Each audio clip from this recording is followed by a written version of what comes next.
안녕하십니까. 사도행적을 함께 읽고 나누는 시간입니다. 오늘은 사도행적 제51장 충성스런 부목사 장입니다. 이 사도행적 51장은 베드로의 기별, 특별히 베드로 전서의 내용을 다루고 있고요. 부목사라는 제목은 under shepherd, 다시 말해 수련 목자 혹은 견습 목자 정도로 해석해 볼 수가 있겠습니다. 부목사 하면은 한국에서 담임 목사 밑에 있는 목사님을 말하는 것 같은데 전체적인 내용은 그 내용이라기보다는 예수 그리스도 아래에서 계속적으로 훈련을 받는 목자라는 내용이 되겠습니다. 사도행전은 베드로의 후년 사업에 관한 내용이 거의 나와 있지 않죠. 하지만 베드로가 유대인들과 이방인들에게 끊임없이 복음을 전한 것은 우리가 알 수가 있습니다. 예루살렘과 십자가의 사자들이 방문한 다른 지방들에서 신자들의 수요가 증가되니까 베드로가 가진 재능, 여기 재능이라고 되어 있는데 베드로의 경험 같은 것이겠죠. 베드로가 하나님께 받은 선물 같은 것들은 초대교회에 이루 말할 수 없는 어떤 선물이 된 것입니다.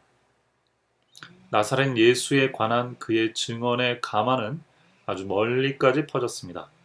베드로는 베드로에게는 이중의 책임이 쥐어져 있었는데 불신자들 앞에서 메시아, 즉 복음에 대해서 적극적으로 증거해야 하고 그들을 회심케 해야 하는 책임이 주어져 있는 반면에 신자들, 기존의 신자들을 위해서 그들이 신앙에 떨어지지 않게 신앙의 굳건히 서 있도록 하는 서비스를 제공해야만 했습니다. 베드로가 부목자로서 활동하도록 부르심을 받은 것은 자기를 포기하고 하나님의 능력을 전적으로 의지하게 된 후의 일입니다. 베드로는 여러분 아시는 대로 범죄와 고통과 회개의 경험이 있었고요. 그 경험을 하나님께서 허락하셨습니다. 그래야만 앞으로의 사업을 위해서 그가 준비될 수 있었기 때문이에요. 이 내용의 핵심은 뭐냐? 그가 자기의 연약함을 배우기 전까지는 신자들이 그리스도를 의지해야 할 필요성을 알 수 없었을 것이란 말입니다. 베드로가 자신의 연약성을 의지했을 때 얼마나 약해졌는지를 보게 되는 것이고 그것을 베드로가 처절하게 깨달았기 때문에 신자들의 이후의 삶에 있어서 그 부분에 대해서 간증해 줄 수 있었다는 것이죠. 오늘날로 적용을 해보면 우리가 영적으로 가장 크게 실패하거나 혹은 가장 연약함이 드러났다고 생각한 바로 그것이 이후의 사역에 하나님의 큰 달란트로 활용될 수 있다는 것을 베드로의 삶을 통해서 지금 우리에게 말씀해 주시고 있다는 사실입니다. 시험의 폭풍 중에서 베드로는 인간이 온전히 자신을 불신하고 구주께 의지할 때에만 안전하게 행할 수 있다는 사실을 이해하게 된 것입니다. 그 이후에 예수님께서는 제자들 앞에 또 베드로의 그 구겨진 자신감, 자존심을 세워주셨습니다. 그리스도께서는 베드로에게 단 하나의 봉사의 조건, 내가 나를 사랑하느냐를 언급하셨습니다. 지식, 자비심, 웅변, 열심, 이 모든 것은 선한 사업의 기묘한 요소이긴 하지만 마음 가운데 그리스도에 대한 사랑이 없다면 그리스도 교회의 목사의 사업은 실패할 것입니다. 핵심은 무엇이냐? 그리스도에 대한 사랑, 자신의 연약함에 대한 인정과 경험 플러스 그리스도에 대한 사랑과 그분을 향한 믿음이 하나님의 사업에 적합한 자질이라고 볼 수가 있겠네요. 베드로가 그의 주님을 부인하였을지라도 예수께서 그에게 가지신 사랑은 결코 흔들리지 않았었습니다. 그러므로 그 사도는 다른 사람들에게 말씀을 전하는 사업을 행할 때에 과오를 범한 자를 인내와 동정과 용서하는 사랑으로 대해야만 했습니다. 자신이 실패했을 때 그리스도께서 자신을 다뤄주신 것처럼 자신도 연약함 가운데 휩싸여 있는 성도들을 그렇게 대해 주었어야 한다는 것이죠. 자기 자신도 악에 빠졌으면서도 인간들은 시험을 받고 있는 자들과 과오를 범한 자들을 불친절하게 다루는 경향이 있습니다. 매우 안타까운 일이죠. 우리 스스로도 매우 연약하면서, 아니, 우리 스스로 매우 연약하기 때문에 다른 사람의 연약함을 공격하고 그 사람들에게 좀 가혹하게 비판하는 경향이 있다라는 것이죠. 그러지 말아야 된다는 겁니다. 하나님의 목자들은 항상 그는 나사렛 예수를 이스라엘의 소망이요 인류의 구주로 높였습니다. 베드로는 자신의 생애를 교역자의 장이신, 그 머리이신 그리스도의 훈련 아래 복종시켰습니다. 베드로의 그 평생의 봉사 후년에는 본도, 갈라디아, 갑바도기아, 아시아와 비두니아에 흩어진 신도들에게 영감을 받은 편지를 보냅니다. 이것이 베드로 전서입니다. 이 지역은 터키 지역이죠. 오늘날의 터키 지역 여러 부분입니다. 이 편지들은 그리스도의 고난뿐만 아니라 그분의 위로가 풍부했던 사람, 그의 전 존재가 예수 그리스도의 은혜로 말미암아 변화를 입은 사람, 그리고 영생에 대한 굳은 확실한 소망을 가진 사람이 기록한 명각을 지니고 있다는 것이죠. 도장처럼 분명한 기별이 이 베드로전서의 말씀에 박혀 있다, 이런 얘기입니다. 노령의 그 베드로는 찬송으로 그의 편지를 시작합니다. 자, 새롭게 된 땅에서 얻을 확실한 유업을 바라보고 초대 그리스도인들은 혹독한 시련과 고통의 때도 즐거워했습니다. 참 상황이 어려운 중에도 베드로 같은 사도, 지난번에 살펴본 사도 바울, 이런 사람들은 자신들의 얻을 하나님께서 준비한 영원한 세계를 바라보는 그런 믿음으로 이겨냈다는 것이죠. 자, 그 다음에 베드로는 교회가 당한 시련을 어떻게 극복해야 될지에 대한 이야기를 합니다. 마음은 영혼의 원수가 제시하는 모든 주제들을 닥치는 대로 생각하도록 내버려둬서는 안 됩니다. 마음을 충실히 지켜야 합니다. 그렇지 않으면 밖에 있는 악이 속에 있는 악을 일깨워 영혼은 어둠 속에서 방황하게 될 것입니다.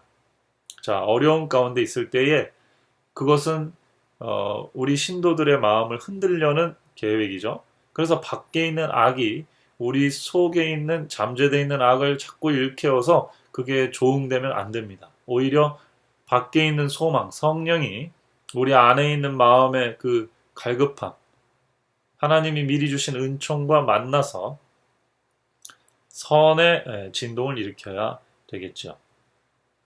만일 은과 금이 사람들의 구원을 사기에 족하였다면 은도 내 것이요 금도 내 것이라고 한 예수님께서 분명히 사서 주셨을 것입니다. 그러나 하나님의 보혈로서만 범죄자가 속량할 수 있었습니다. 모든 것을 소유한 분도 자기가 가진 것 중에 가장 귀중한 자기 아들의 피를 흘려야만 구원이 이루어졌어요. 그래서 구속의 경륜은 아들의 희생에 기초되어 있습니다. 사도 바울은 우리 주 예수 그리스도의 은혜를 너희가 알거니와 부요하신 자로서 너희를 위하여 가난하게 되심은 그의 가난하심을 인하여 너희로 부요하게 하려 하심이라 라고 기록하여 있습니다. 예수님께서는 부유하신 분이시지만 가난하게 되셨어요. 왜냐? 우리는 스스로 부유하다고 생각하는데 사실상 가난한 자죠. 우리 그러한 교만한 가난뱅이들이 영적으로 참으로 부유하게 되게 하기 위해서 예수님께서 십자가에 달려 돌아가신 것입니다. 그 다음에 베드로는 하나님의 말씀에 붙들린 삶을 강조합니다. 하나님 말씀 곧 진리는 주께서 당신의 성령과 능력을 나타내시는 통로이다.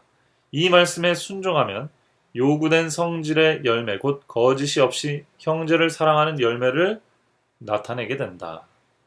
이 사랑은 하늘에서 온 것이요 고상한 동기와 무아의 행동으로 인도한다. 진리가 생애 속에 항구적으로 거하는 원칙이 될 때에 영혼은 거듭난다. 이 베드로 전서에서는 하나님의 말씀으로 어떻게 거듭나는지에 대한 내용이 아주 자세히 기록이 되어 있습니다. 바울은 상대적으로 믿음으로 말미암는 의에 대한 내용을 전문적으로 기록하고 있다면, 베드로는 하나님의 말씀이 사람의 심령에 기록되고 그 심령의 방향을 바꾸고 결국은 인생을 바꿔서 영혼을 거듭나게 하는 내용들을 다루고 있습니다. 그리스도로 말미암아 썩지 않는 씨는 곧 하나님의 말씀이 사람들의 마음에 뿌려진 것입니다. 그러나 위대한 교사의 가장 귀중한 교훈들 중 다수는 그 당시 그들을 이해하지 못한 사람들에게 맡겨졌었습니다. 그리스도께서 승천하신 후에야 성령께서 그들의 가르치심을 제자들에게 생각나게 하셨을 때에 그들의 잠자고 있던 감각들은 일깨워졌습니다. 이 진리들의 의미가 계시처럼 그들의 마음의 번개처럼 떠올랐으며 순결하고 순수한 진리가 터전을 잡게 되었습니다. 그 후에 그리스도의 생애의 놀라운 경험이 그들의 것이 된 것입니다. 하나님의 말씀으로 거듭나는데 하나님의 말씀은 무엇으로 힘을 받게 되느냐? 성령님의 역사라는 것입니다. 베드로는 마침내 승리할 모든 영혼의 경험 가운데 난관과 시련의 장면이 있게 될 사실을 깨달았습니다. 그러나 또한 그는 성경 말씀에 대한 이해가 유혹받는 사람으로 하여금 심령의 위안을 가져다주고 전능하신 하나님께 대한 믿음을 굳게 할 약속들을 마음에 상기시켜 줄 수 있으리라는 것을 알았습니다. 다시 말해 하나님의 말씀이 시련 가운데서도 소망을 지키게 도와준다. 그러니까 말씀으로 우리가 우리의 삶의 개념과 방향이 바뀌고 우리의 실천이 바뀌게 되는데, 말씀에 성령이 덧입혀지고 성령의 에너지가 충만할 때 이해되고 거기서 능력이 나타난다는 것이죠. 그리고 이 말씀에 기초할 때 비로소 우리는 현실적인 어려움과 난관을 뚫고 미래의 소망을 붙잡을 수 있다는 것이죠. 베드로의 말씀 중심의 신학을 볼 수 있는 장면입니다.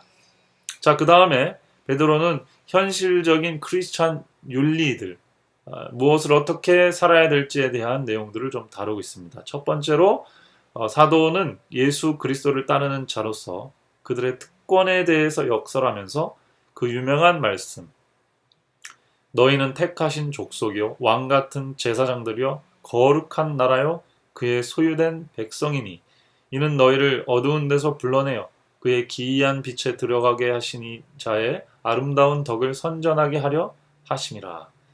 너희가 전에는 백성이 아니더니 이제는 하나님의 백성이요 전에는 긍휼을 얻지 못하였더니 이제는 긍휼을 얻은 자니라 라고 설명합니다.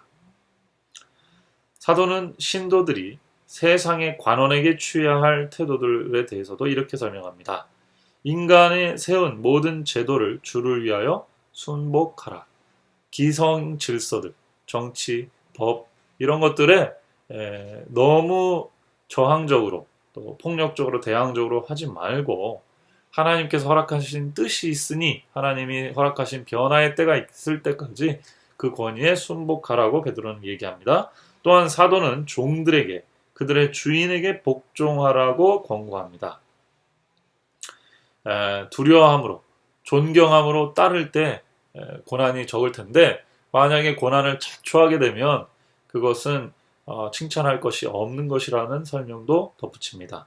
또한 믿는 여인들에게 언어에 있어서 순결하고 의복과 단장을 품위 있게 하도록 권고했습니다. 당시의 여성들의 그 치장은 굉장히 허영과 사치가 많았겠죠. 자, 그래서 베드로는 후반기의 말씀을 통해서 말씀대로 산다는 것은 현실에 있어서도 이러한 평화, 또 순종, 그 다음에 겸비, 그 다음에 청결, 이러한 아름다운, 단순하고 아름다운 그리스도인의 삶의 모습을 보여주는 것이다 라고 설명합니다. 그 다음에 시련에 대한 얘기로 다시 나갑니다. 시련은 하나님의 자녀들에게서 새 속성의 찌꺼기를 제거하기 위해 그리스도의 학교에서 받는 교육의 일부분이며, 괴로운 경험이라고 생각되는 것들은 그들에게 닥쳐오는 닥쳐오고 또 그들이 보게 될 때 그것은 하나님께서 하나님의 백성들을 어렵게 하려고 한 게 아니라 당신의 자녀들을 높고 귀한 훈련의 장으로 이끌고 있음을 믿으라는 것입니다. 시련과 장애물들은 하나님께서 선택하신 훈련의 방법이며 그분께서 정하신 성공의 조건들입니다. 이것들을 이겨내고 이것들을 극복해내면서 우리는 성장하게 될 것이고 하나님의 살아계심을 목도하게 될 것입니다. 그 다음에 목양자로서의 책임에 대해서 또 지도자들에 대한 권면을 또 적고 있습니다. 그리스도의 양떼의 목자로서 지도자들은 책임에 관하여 교회의 장로들과 목자들에게 다음과 같이 베드로는 말하고 있습니다. 오직 하나님의 뜻을 쫓아 자원함으로 하나님의 일을 하고 양무리를 치면서 더러운 이익을 위해서 하지 말고 오직 즐거운 뜻으로 하며 맡기운 자들에게는 주장하는 자세를 하지 말고 오직 양무리의 본이 되라 이렇게 설명합니다. 지도자가 된다는 것은 책임을 지는 일입니다. 근데 지도자가 된다는 것은 또 특권을 갖는 일이죠. 이 특권을 남용하지 말고 이 특권을 가지고 사람들을 섬기고 정말 그리스도가 한 것처럼 즐겁고 자발적으로 자신이 먼저 하나님의 나라의 일을 이루는 본이 된다면 이 체계는 이 기독교의 원리는 굉장히 아름다운 일이 될 것입니다. 이 견습 목자의 일을 맡은 자들은 주의 양떼를 조심스럽게 부지런히 돌봐야 합니다. 권세를 부리는 경계, 그러니까 사람들을 질책하는 어떤 권위자처럼 일하면 안 되고 격려해주고 용기를 북돋아주고 사람들을 향상시키게 하는 돌봄이 되어야 한다라고 설명하고 있습니다. 목회는 설교하는 것 이상이죠. 우리는 너무나 잘 압니다. 목회는 예배 인도하는 것 이상입니다. 개인적인 열렬한 노력을 의미합니다. 한 사람 한 사람을 만나고 그들의 상황을 상담하고 그들을 위해 기도해주고 그들에게 생명의 양식을 먹여주는 것이 목회자의 일인 것이죠. 하나님의 백성에게 아첨하지 않고 그들을 가혹하게 다루지도 않고 그들에게 생명의 떡을 충실하게 먹일 사랑스러운 목자들, 그들의 생애에서 날마다 성령의 변화시키는 능력을 느끼는 사람들과 저희가 위하여 수고하는 사람들에 대한 강하고 이기심 없는 사랑을 품은 그런 목사들이 필요하다는 것입니다. 그리스도께서 위하여 돌아가신 영혼들은 잘 훈련된 개인적 수고의 부족으로 멸망을 당하고 있습니다. 많은 영혼들이 정말 그리스도의 정신으로 이런 베드로와 같은 헌신으로 봉사하는 사역자들의 부족으로 죽어가고 있다는 얘기입니다.